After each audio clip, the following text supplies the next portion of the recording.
Welcome everyone to this informational webinar about the ArchivesSpace Diversity Partnership. I'm Jessica Crouch, the Community Engagement Coordinator for ArchivesSpace, and I'm joined today by my fellow ArchivesSpace Diversity Partnership Planning Team members, Brittney Newberry of the Atlanta University Center and ArchivesSpace User Advisory Council Chair, Sean Quimby of the University of Pennsylvania and ArchivesSpace Governance Board Vice Chair, and ArchivesSpace Program Manager Christine DeBella. This webinar will provide background information on the ArchivesSpace Diversity Partnership, a new 3-year program that offers support for implementing the ArchivesSpace application to institutions that are themselves or primarily serve communities underrepresented in the ArchivesSpace community. We'll be moving through the presentation quickly to leave plenty of time for discussion, so we're going to hold all questions until the Q&A session at the end. Though if you think of a question during the session, feel free to type it in either into the Q&A option or the chat option at the bottom of your screen. Either is fine. You'll also be given an opportunity to raise your virtual hand at the end if you'd like to unmute to ask your question or give feedback, so please don't hesitate to do so. But with that, I'm going to go ahead and turn things over to Sean. Hey, thank you, and good afternoon. As Jess mentioned, my name is Sean Quimby. I'm the Associate University Librarian for Special Collections and Director of the Kislak Center at the University of Pennsylvania. And I'm also, as she mentioned, the Vice Chair of the ArchivesSpace Governance Board. And we're here to talk about and field questions on the new Diversity Partnership Program. I wanted to first introduce you to the planning group and then say a few words about the program's genesis. After that, we'll provide an overview of ArchivesSpace itself, hear about how one HBCU, the Atlanta University Center, is making use of it. And then finally, we'll dive into the program's details, including the application process and the timeline. Jess mentioned several of my colleagues. She and Christine both represent ArchivesSpace. They've been outstanding and doing a lot of heavy lifting through this. And it also includes Brittney Newberry from the aforementioned Atlanta University Center and Chair of the User Advisory Council. And then finally, Madeline Sheldon, previously of Lyrasis, was also a dedicated and very thoughtful member of the group who has since decided to pursue a career outside of archives in cultural heritage. Okay, next slide, Jess. A few words about how we came together. We were all rocked by the events of last spring, not because we weren't aware of the pervasiveness of structural racism in American society, but because the murders of Breonna Taylor and George Floyd drove home just how much more work lies ahead. As institutions rushed to draft anti-racism statements, it seemed clear that words would only get us so far. Many of us grappled with the question, what can I do, both in our private lives and in our professional lives? And the governance board of ArchivesSpace had just begun to discuss this topic when Christine let us know that a group representing the broad spectrum of ArchivesSpace membership had developed a proposal that would represent a tangible effort to make the ArchivesSpace community more diverse and more inclusive, to begin that long overdue work, in other words. And so over several months, we came together by Zoom to outline a program, calculate the costs, and enlist the material support from ArchivesSpace, its board, and Lyrasis. We understand that this program is just a beginning, and speaking on behalf of the board, we'll seek more opportunities to foster a more diverse community in the weeks and months ahead. But we hope that this project represents an important first step, one that is predicated on two of the core values that define ArchivesSpace: community and sustainability. So thank you and welcome again. I'm going to turn things back to Jess, who's going to talk about ArchivesSpace, the platform. All right. Thanks, Sean.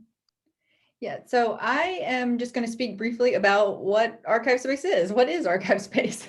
So ArchivesSpace is an archives information management software application. So more specifically, it's an open source browser-based archives information management application for managing and providing access to archives and manuscripts, so your physical objects, as well as your digital objects, both digital copies of those physical items and materials that are born digital or were created digitally. It supports a range of archival functions, including accessioning, arrangement, description, preservation, and access. It's a very robust tool that performs many tasks, but there's no expectation or requirement that you use all elements of the application. But using ArchivesSpace to accomplish your archival functions can help streamline and standardize your practice and workflows. You also have the ability to search across your collections and record types, and this helps you easily locate your materials all in one place. ArchivesSpace has both a staff user interface, which you'll frequently hear us call the backend, where you'll do the bulk of your work, and it's also where your staff or you can search, browse, and perform different archival functions. There's also a public user interface, which is optional. It's the way that you can provide access to the general public or people outside of your team. But again, that's optional. ArchivesSpace promotes the adoption of standards and the development of shared best practices. ArchivesSpace isn't prescriptive, and for as many ArchivesSpace users as there are probably that many ways people are using ArchivesSpace. But the application encourages and guides archivists towards adoption and implementation of standards through things like certain required fields, tooltips in the application, and our documentation. This application is very much by archivists for archives and supported by diverse archival repositories to fill a common need for archives, which brings me to the next thing that ArchivesSpace is. ArchivesSpace is a community. One of the guiding principles of ArchivesSpace is to foster a community of mutual support, making it possible for members to help each other and themselves. The ArchivesSpace community's advantage is that no archivist has to go it alone. Our community-driven approach encourages discussion and feedback from and within the community on challenges the community is having and exploring ways to accomplish shared goals and amplify voices. This community is comprised of archivists, librarians, metadata analysts, systems administrators, developers, service providers, and many more, working together to create an application that reflects our shared values and solves common problems. We believe this community can only be made better and stronger by growing the number and types of voices in this community. So how does this community thing work? First, I'll say here that ArchivesSpace as an application is free to download and use. And even if you decide applying for this partnership is not right for you, I encourage you to go to our website and review our Getting Started page, which highlights a series of free resources for those learning about or new to ArchivesSpace. It includes instructions on how to download ArchivesSpace. It has our webinars, a series of demos, and a sandbox you can play in. However, while ArchivesSpace is free to use, there is an institution-based membership model to achieve sustainability, and members receive additional resources and benefits. Member benefits include access to the Help Center, which includes our user manual and training videos, access to member-only events like our annual forum and regional forums, and access to user listservs where the community communicates with each other, solving and tackling problems and raising issues that they'd like to see addressed. Sorry about my dogs. These listservs are also the primary place where ArchivesSpace posts news and updates. Another benefit of membership is that members have the option and opportunity to serve in governance and shape the future of the application and the community. Membership to ArchivesSpace is included in the Diversity Partnership, and Christine's going to go into that a little bit more when she discusses the logistics of the partnership. But for now, I'm going to turn things over to Brittney, who's going to discuss what it's like to be an ArchivesSpace user. So Brittney, I'm going to go ahead and stop sharing my screen and let you take over.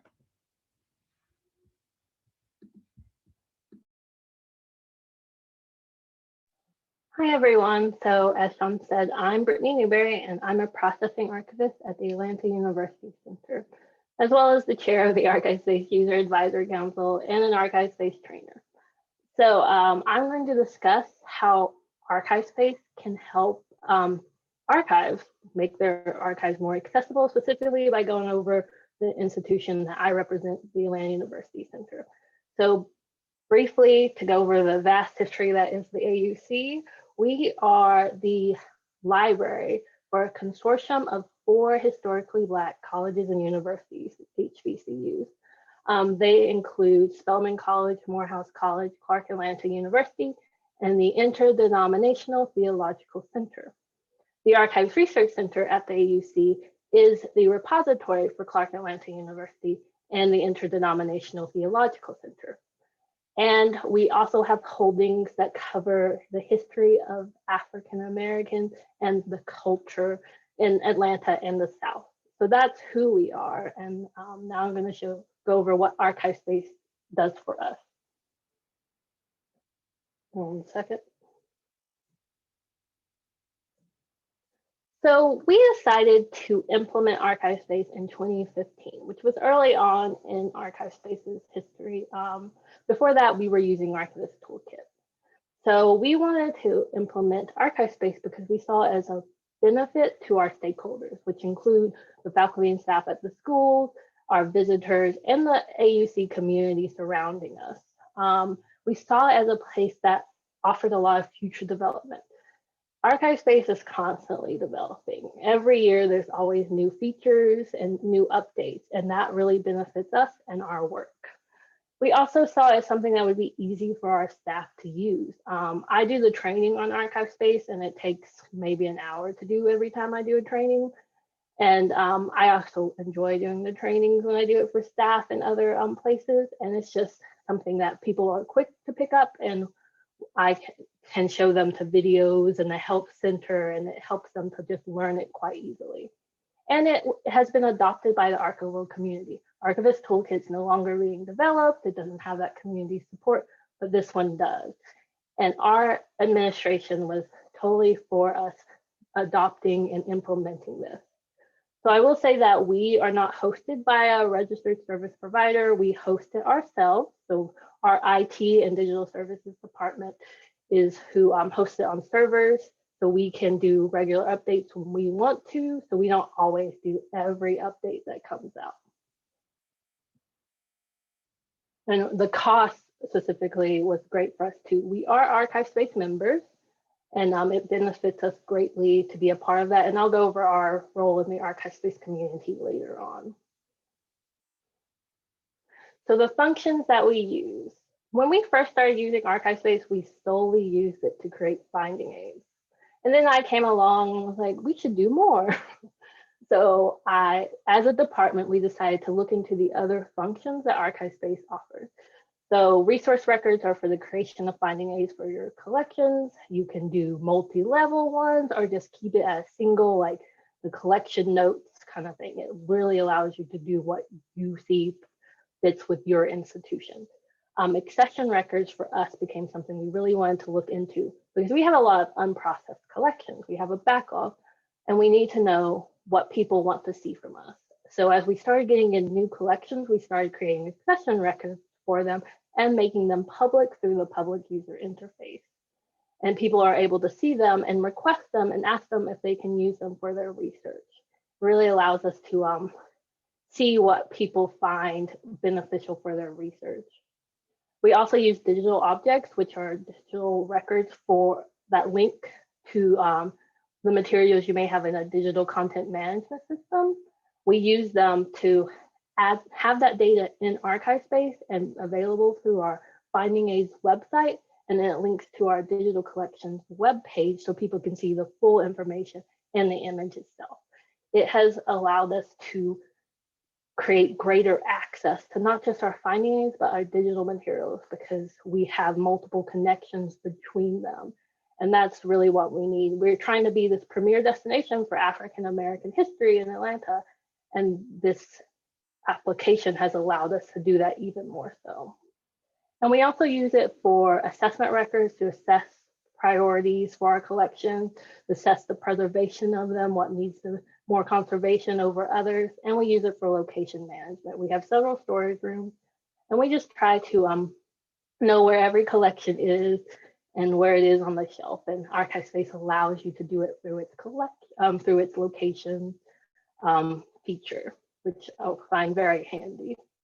But that's just some of the functions that ArchivesSpace does. Like Jessica said, there's multiple, and through this partnership, you will be able to learn about all of them and decide which ones work for you as an institution. But one of the biggest things we got out of ArchivesSpace is the public user interface. For us, we were using XTF, which is not as user-friendly. ArchivesSpace for us is very user-friendly. We started using it, the public user interface, in 2018 after conducting a user study to determine what works best for our users. People found it easier to use, had better searching, and a better overall look and feel. And we were able to customize it. That is not a promise for everyone who's part of this program. Since we host it ourselves, we are able to make it look how we want it to look. So I'm now going to show you what our Finding Aids website looks like. So you can just get a look for the public user interface. So on the screen is the homepage for our Finding Aids. We have been able to add a banner that really showcases some aspects of our collection. We've added an about section about the Archives Research Center, and this nice little carousel plugin that we have that showcases some of our digital materials. We have some, but not all tabs shown. We've added a help page that really goes over like FAQs for using our collections. But what I find so beneficial about the ArchivesSpace public user interface is the ability to just see all those collections. When you're on the staff side, you can just click publish and it will appear here. And people will be able to go into a collection and see all the notes that are public, see the creator, see the biographical information, see subjects. You're able to link your collections and just give more access to them. And that's really what it's about. Like, how do our people access these materials and how do we make it the best access possible? And for us, that's the ArchivesSpace public user interface, and has really helped us to do that. So I'm going to switch back over to the PowerPoint.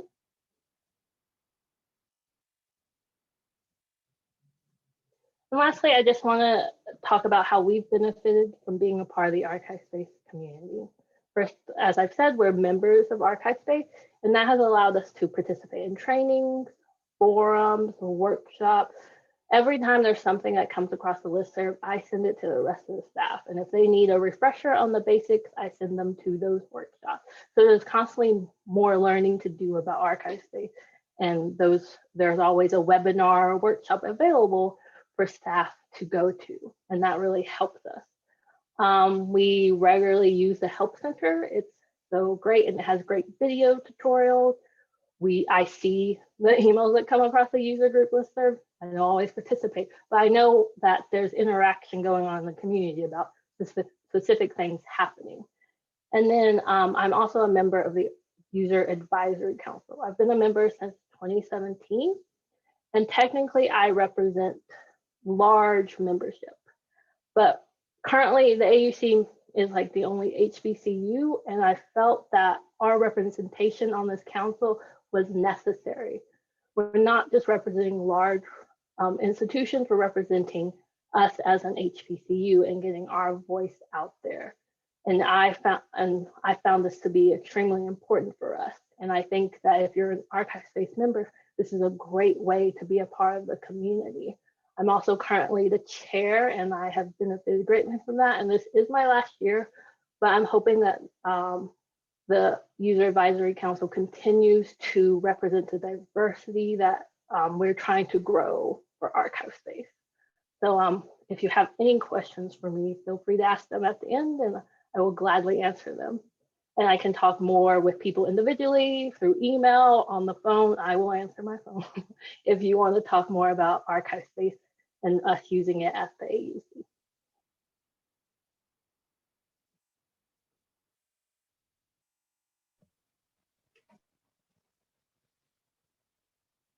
So Jessica's going to bring back up the PowerPoint, and then I'll talk about some of the specifics of the program. And so what partners are getting, what partners are getting into, some of that nitty-gritty detail. And we're calling this a partnership because, we see this very much as something that we're going to all work on together. And we're going to figure out some things together, as this moves on. So we see this very much as something that it's going to benefit the people that are doing this as partners. It's going to benefit us as ArchivesSpace. It's going to benefit the overall ArchivesSpace community. So we definitely wanted to convey that with the name, that this is something where we're all working together on it. So for the duration of this initial phase of the program, it's a 3-year term. Each institution that becomes an ArchivesSpace Diversity Partner will receive, and these are all at no cost to them, ArchivesSpace membership, as Jessica said, ArchivesSpace hosting and technical support from a registered service provider.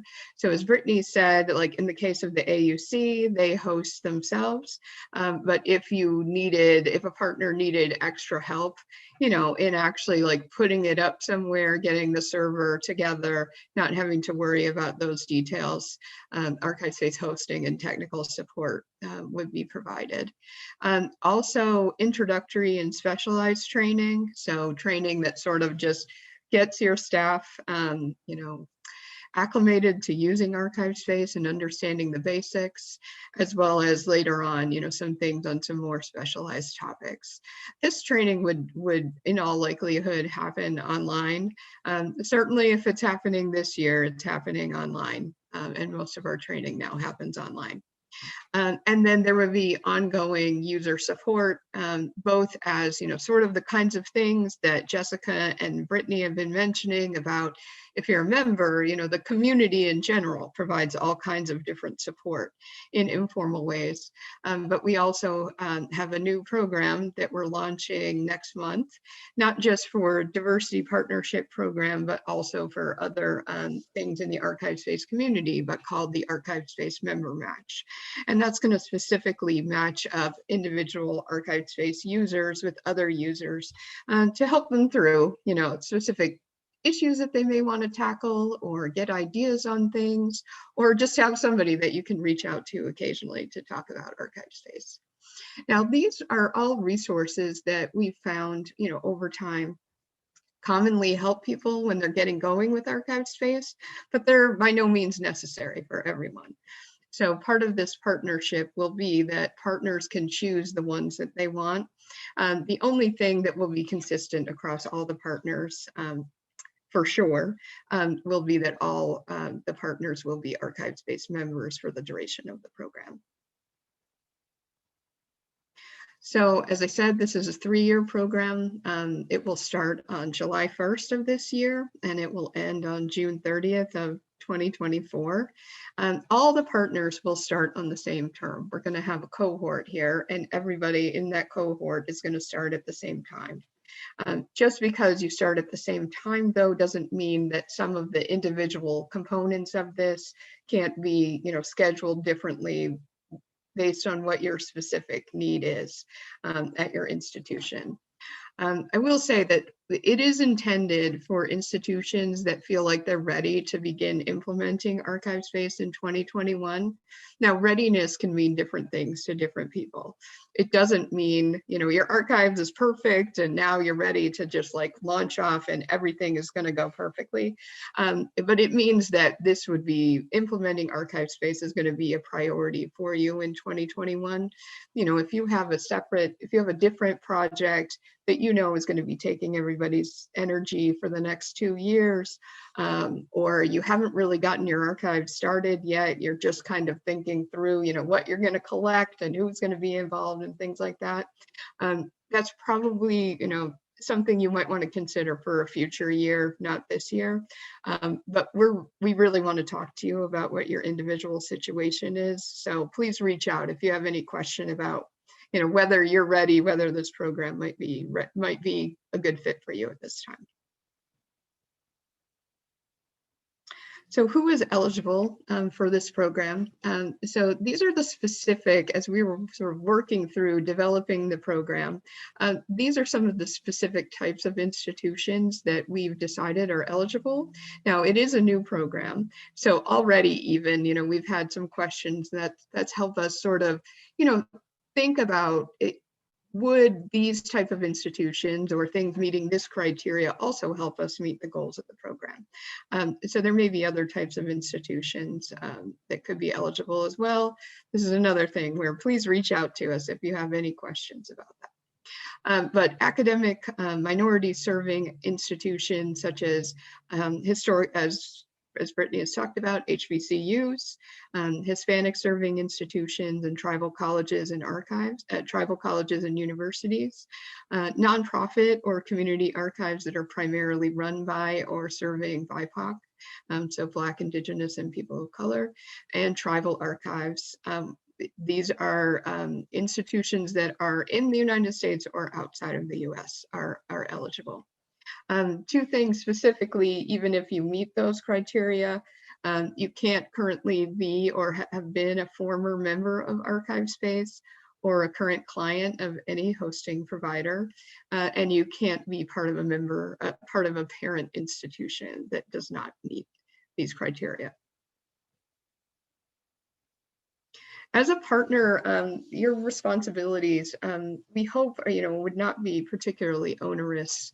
The biggest one is you have to actively work to implement ArchivesSpace at your institution for the duration of the partnership. You also, as I said, this is something where we're all going to work together. So we'll be holding occasional meetings of the diversity partners, the whole cohort together, and then sometimes meetings individually. So partners will need to participate in those meetings and also provide feedback about their experience implementing ArchivesSpace and participating in the ArchivesSpace member community. This is another thing where we anticipate that all these meetings are going to be online. If for some reason we were able to offer an in-person meeting, travel support would be provided for any partners to come to that meeting. I want to emphasize that it is not a responsibility of the partner to any of the partners to share data with in terms of their own data, things that their collections, things about their holdings. That is not, it's not an expectation that that data would be shared given away in any way to this program. That still is completely, would be the partners. And any information about progress on an implementation would be held confidential. In terms of our responsibilities on the ArchivesSpace side, it's to provide all those things that I mentioned, whichever of those things that you want for the duration of the program.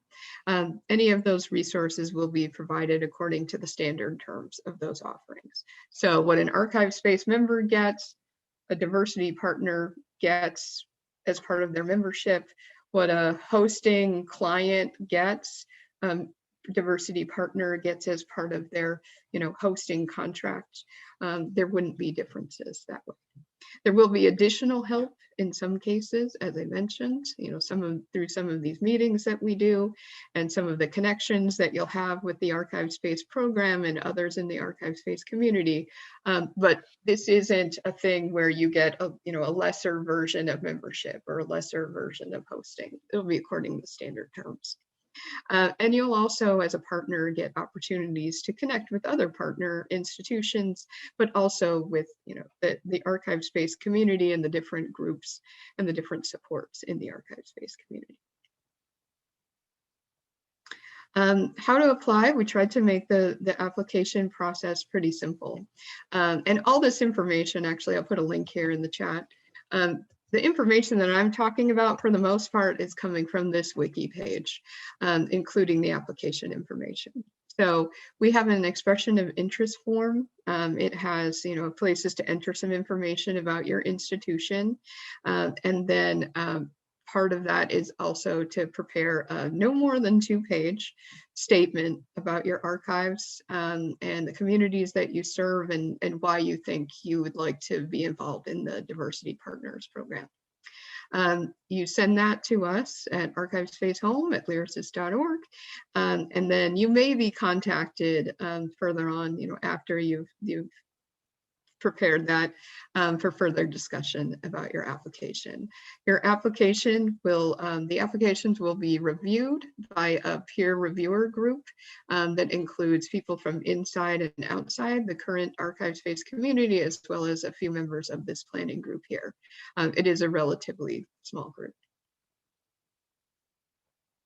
The evaluation criteria that we're going to be going on is the degree to which the type of institution and the communities that the applicant serves are underrepresented in the current ArchivesSpace member community. We're also, ideally would have, some diversity across the cohort with different types of institutions. We also want to make sure to set the partners up for success. So we want to make sure that, that we want to make sure that what the applicant is expecting to get out of this and what their organizational capacity is for working with the program now matches with what we're offering. And then we also want to look at, what's the demonstrated impact to either the public or the applicant's community, however the applicant defines it, if their collections are better managed and made accessible. And this is another place where I want to emphasize that accessible doesn't have to mean the same thing for every type of institution.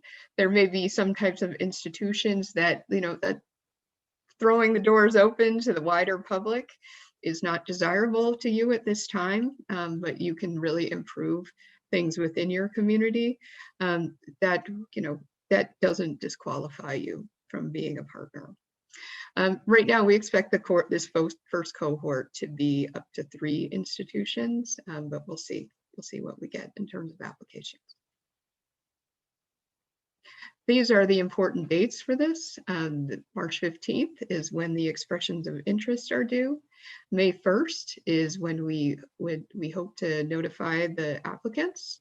And then July 1st is when we would hope that the cohort would start and all start working together towards implementing ArchivesSpace and improving diversity and inclusion within the ArchivesSpace community that would come out of this program, which, as Sean said, is only one of many things that we're going to do. But July 1st is when the cohort for this program would be started. And that's it for our formal presentation here, but we'd really like to hear from you about your questions, your thoughts, how we can help you think about whether this is the right program for you and how you'd like to get involved. All right, thank you, everyone. Okay, so we do have questions coming in through the Q&A and the chat, which is great. I'm going to read the questions out loud for the recording, and then anyone on the team is welcome to answer. So first question's from Brianna. Could you please speak to the sustainability / future support of the repositories that take advantage of this partnership? If they don't continue their membership after 3 years, will their repository still be live, and would they still have access to ArchivesSpace support, including the Help Center? So this is, of course, and I'll answer, but anyone else here is also welcome to answer. I'll answer from my perspective and some of the things that we've talked about. So as a new program, this is brand new. We don't know, how things are going to proceed. But, our hope is to be able to, continue this program on in different ways after the 3-year term. One of sort of the core tenets of ArchivesSpace is that, people contribute to the degree that they are able to contribute. So if partners want to continue using ArchivesSpace after the 3-year term is over, if they feel at that time that they're able to take on membership or take on hosting on their own, we'd love if they did that. If they want to continue using ArchivesSpace, but they don't feel like they can make that commitment, we'll be, looking at ways to support them. It may not look exactly the way the partnership looks, but, we'd be looking at ways to do that. And if they decide, we hope they wouldn't, but if they decide they don't want to use ArchivesSpace at all, we would help them, move into what they want to do next. But that is something that we would also be looking to work with the partners on for the duration of this program. And anybody else can say what they think. Well, maybe I'll jump in. I'll just say that we spent a lot of time talking about the term and about sustainability. And so, as Christine says, this is really a sort of best, really a best guess. And the intent is to sort of build the community over the long term. I think there's a part of that collection that maybe is like partly a technical answer. Like if you host your own instance and you discontinue, I presume you would still be able to provide access to your collections through that instance. But if sort of hosting, if you chose to leave for some other reason and you had a hosted instance, I presume your your content would no longer be available. But I think the important piece here is that, you know, the 3-year figure is really is one that we had to define a sort of term with the understanding that we want to be able to expand the community of ArchivesSpace over the long term, and that we'll be looking for ways to do that. And so I think that though that feels sort of maybe unspecific, and it is, I think, you know, Christine's answer is really right, that that as a part of the community, there's a kind of conversation going on to try to sort of retain and build membership over time.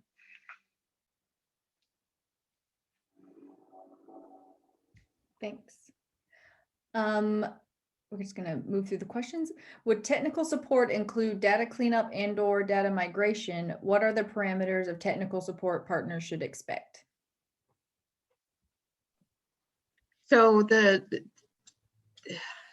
certain kinds of technical support that would come as part of the hosting contract.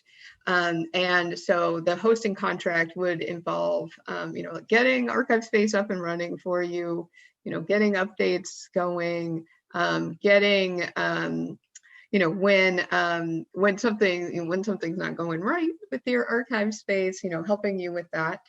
So those things, that kind of like sort of basic, like maintaining, getting it up and going, maintaining it, that will be part of your hosting contract. If you need help with migration, one of the things that we've talked about is that would come through the community support and user support. Part of like how much time that takes, what needs to be done is very dependent on where your data is now. So if your data is in a different system now, if that system is Archivist Toolkit and there's an easy pathway into ArchivesSpace, you know, that'll take, you know, some of our community members very little time. If it's in, you know, if it's all in Microsoft Word finding aids, part of what's going to need to happen is, you know, working together with you to figure out, you know, how to map that to ArchivesSpace. What is the best way to get that in? Is it best to go with an automated way? Is it best to, you know, manually put all that information in? But part of what will happen in those first months with the cohort and the individuals in the cohort will be figuring out, you know, what kind of help might you need with migration, and to what degree can community members, you know, do that on their own, or can we as a partner, as ArchivesSpace, you know, figure out a different way to make that happen. But yeah, we do want to make it, I can't like commit to every piece of data that you have going in there magically without you having to work on it. But we do want to help people with migration to the extent that's practical to do that. But it wouldn't be the hosting provider themselves doing it in all likelihood. Now, and data cleanup, again, it depends. It depends what kind of data we're talking about and how messy that data is. A lot of times when you're paying for migration, say with a hosting provider, the responsibility for cleaning up the data once you get it into ArchivesSpace is yours. So that may be the case, even if we help with the migration itself. There probably might be some data cleanup work that needs to happen anyway. But that would be your responsibility. I think if you talk to pretty much any ArchivesSpace user, they spend a lot of their time doing data cleanup. That's not unusual. So it's just part of the experience of using a system and your information changing over time and getting better over time. Thanks. I will say that as a part of the basics training you can get, we do teach on some aspects of data cleanup. So you can get some tips and ways to do that efficiently in ArchivesSpace through that training. Thanks, Brittney. Michelle has a good question. So can you use ArchivesSpace online, or does your workforce need to be on site? Jessica, you can answer that one. Good, yay, one I can answer. Okay.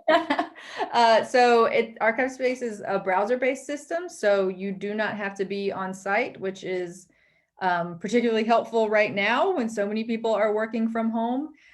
So you can access ArchivesSpace from anywhere.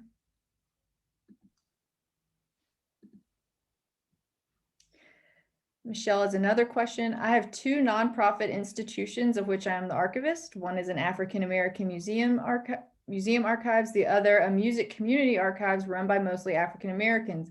They both need this program. Any ideas of which or both to apply for?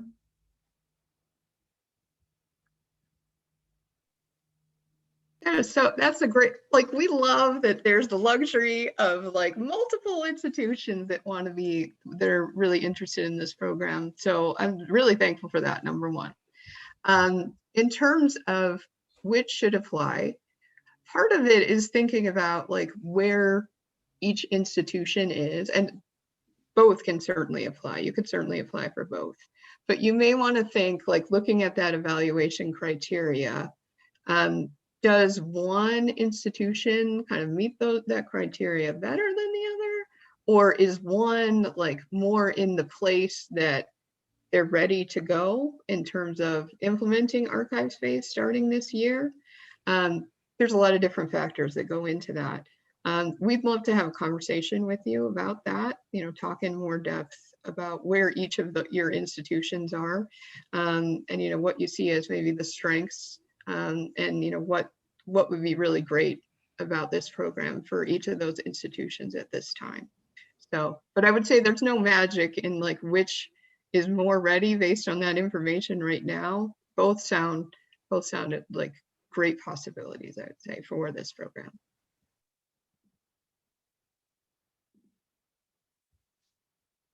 Thanks. Lysandra has a question about eligibility too. Do you think this program would be useful for those of us working to create a community archive and have limited staff working on this? So this is another one where I'll say, like, it would be great to have a conversation with you about, the current situation and where you see your archives going. I think if you're just brand new, starting the archives, and you're still figuring out like who's going to be involved and how you're going to collect, what you're going to collect, how you're going to be funded, all those kinds of things, you might not yet be at the place that this is going to be the best thing for you to focus on this year. If you're a little bit farther along, maybe. We definitely have people who use ArchivesSpace that are all institutions that are all volunteer run. And we certainly have tons of institutions that only have one staff member who works on archives. So having, a very, very small staff, or having very, very limited paid staff or no paid staff is certainly not an obstacle to using ArchivesSpace. But you'll want to think about what your priorities are for when this program is going to start and what the duration is of this program. If you feel like you're in a good place to focus on ArchivesSpace right now, in addition to the other things that you're working on. We do specifically mention community archives in the invitation to apply. So, Christine, I think your answer was a good one. I was trying to find, I wonder if it'd be useful to just share the names of some of the sort of smaller institutions that are making use of the application. One of the things, the structure of ArchivesSpace, sort of administrative structure, is really intended to sort of accommodate this sort of wide range of institutions, from a large, well-resourced university to a small sort of volunteer-run institution. So I'm going to see if I can find that list, and I'll post it in the chat. Sandra says, thanks, that would be great, Sean. Another good question. If during or after the 3-year term, we decide ArchivesSpace isn't best for us, are there costs associated with leaving? It would be up to the registered service provider in general, but the registered service provider that we plan to be using for this, there would not be a cost associated with taking your database and going where you want to go. We have a question in the chat. Please, more information about the institution background. Maybe if you, I'm not really sure specifically what this question is asking. So maybe if you could provide a little more information, or maybe I'm just not understanding.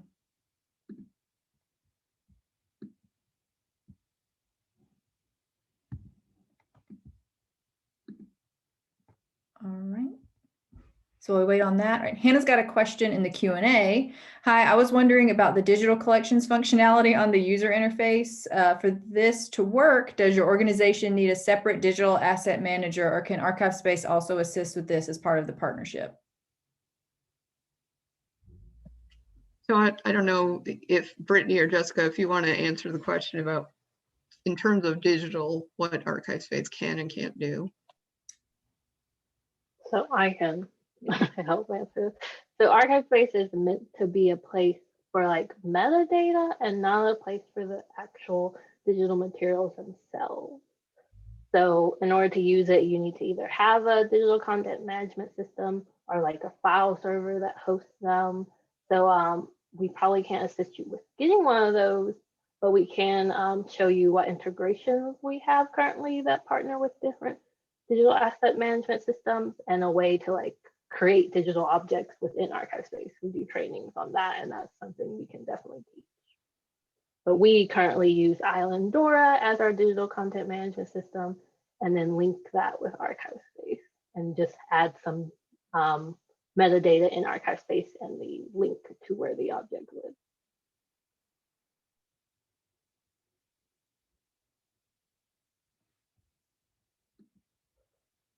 Thanks, Brittney. All right, and then we have a question. What types of outreach have we done to gain interest from potential institutions? I can also answer that. Go for it. So me personally, I've shared it on multiple groups I'm a part of, HBCU Library Alliance.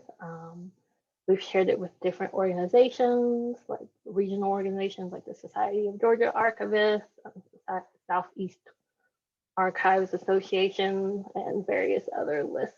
So we shared it with SAA, Society of American Archivists listservs, such as the Archives and Archivists of Color, Native American Archives, and American Archives, and probably a few others. So we're doing this webinar in order to get people familiar with it.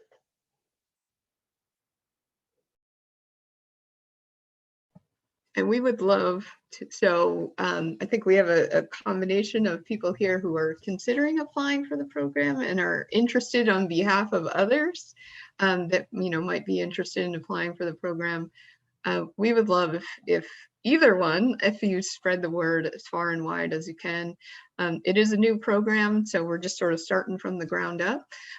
But we would love, people to get the word out and really make this program grow.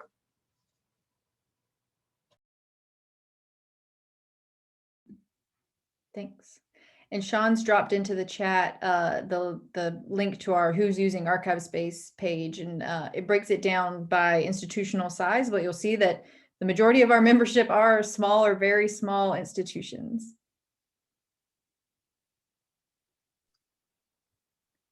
If I may, I would encourage community archives, once they sort of think through the questions, to consider applying. I mean, I think this is a really important not new, but an important direction that the profession is going. I know, at Penn, we're currently hiring a position to sort of help work with community archives. And so I would encourage, I would err on the side of applying than not applying. I mean, the intent of the program really is to sort of expand the ArchivesSpace community.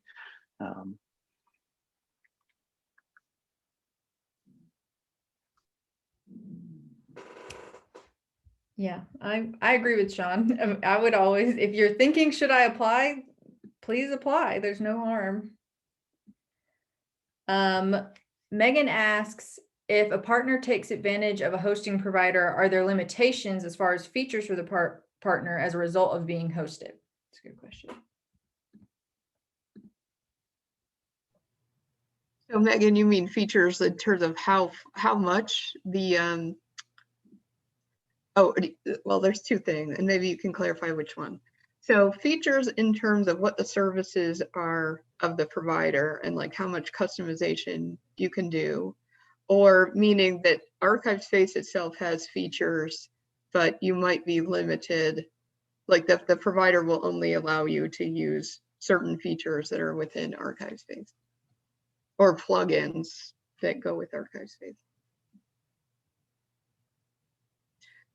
I'll answer the first, which is, so the sort of the standard hosting contract, which, as I mentioned, the terms of membership and the terms of hosting would be the standard contracts that go with these things.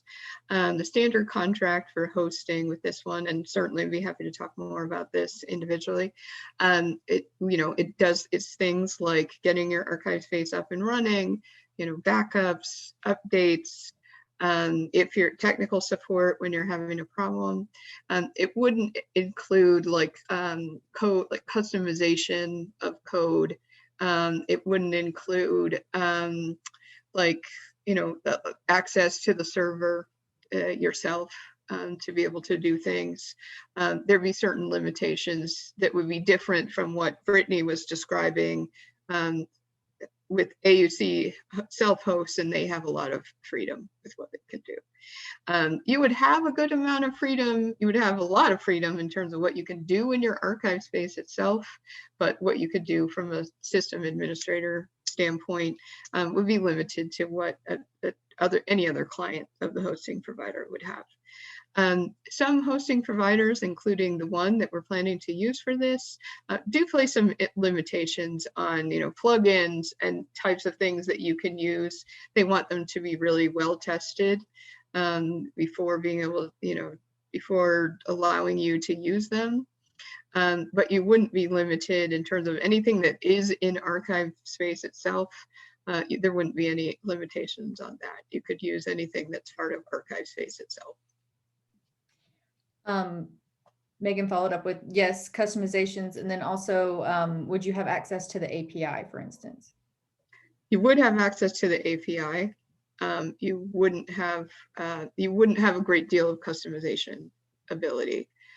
You would be able to get like a customized, if you use the PUI, if you use the public interface, say, you would get the customization where you can get your logo on there, your name on there. It looks like a brand, there'd be basic branding that you've selected and worked with the provider on getting in there. But you wouldn't be able to do all the things that Brittney has mentioned that AUC did, except to the extent that that's widely replicable across the community. And I will mention, like Christine said, that if you decide that you don't want to host for whatever reason, you're not required to be hosted to be one of these partners. The only sort of requirement is that you will be a member of ArchivesSpace. Everything else is kind of a la carte. So go back to Michelle's question about her two institutions that she can't decide. If anyone wants to follow up with us to talk individually, she's saying, where do I call to discuss? Just give us an email at archivespacehome@lyrasis.org up on the screen, and we will set up a time to meet. Right, Christine?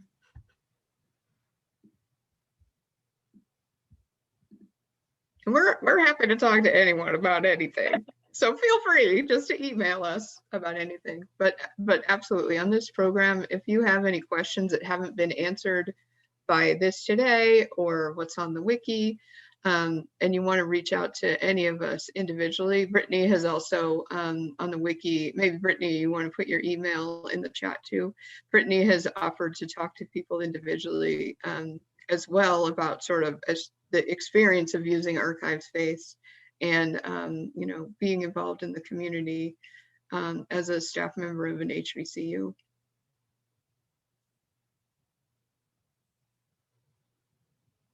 Thanks, Brittney. Yeah, I can talk about ArchivesSpace pretty much all day. So feel free to contact me. All right. We have about 3 minutes left, and we've made our way through all of the questions. So please feel free to go ahead and drop any last questions that you may have into the chat. I'm going through all of the closed questions to see if there are any additions. Not seeing any. Brianna says thank you. So thank you, Brianna. If you do have a question and you feel like maybe you don't have time to type it all out and you would like to be unmuted, also feel free to raise your hand, and I can have give you permission to talk that way. So make sure every question gets answered.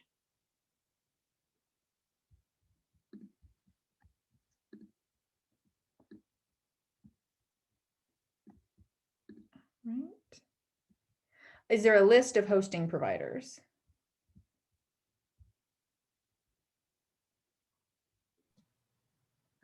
So Jessica has some standard things that she sends out to people. And Jessica, you could maybe follow up with Hannah, or if there are other people who are interested too, we can follow up with you with a list of that information. Yeah, so we do have several hosting providers that when people reach out, we recommend. For this particular initiative, we're working with one specific hosting provider.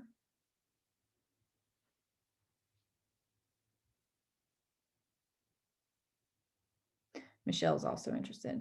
If you, Michelle and Hannah and anyone else, if you would just follow up via email, I'd be more than happy to provide you with that and any other resources if there's anything else I can give you. Might just be worth noting that the list of hosting providers is a fairly short one, and there are a couple of regional specific providers, right? And so, but it would certainly be useful to maybe see sort of who's opting for which of the providers and why. So.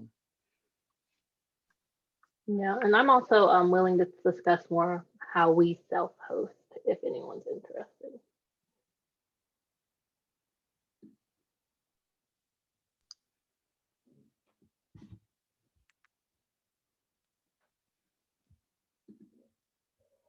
All right.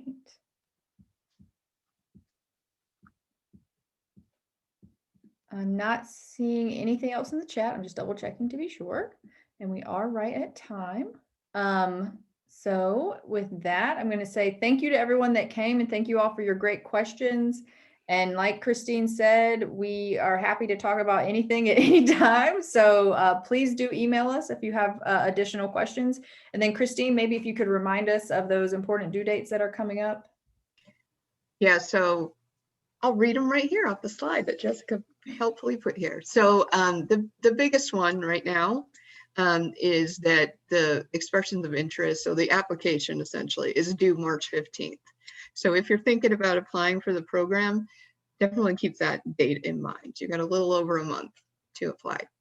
And then we'll do a fairly quick turnaround for you to know if your application was successful. We're aiming to notify people by May 1st, and then everything gets going, starts on July 1st. Please do get in touch with us if you have any questions at all. If you're on the fence about applying, if you know you definitely want to apply, but you want to know more, please get in touch with us before March 15th, and we'll help you as much as we can. Awesome. All right. Thanks so much. Yeah, and thank you to Christine. Thank you to Brittney. Thank you to Sean. And thank you all so much for being here. I look forward to hearing from many of you after this. The recording for this webinar is going to be up in the coming days, hopefully by the end of this week. So you'll be able to refer to that, or if you know of anyone who may have benefit from the recording, please do feel free to share it. So that will be up on our website soon. Thank you, everyone. Thank you. Bye. Bye.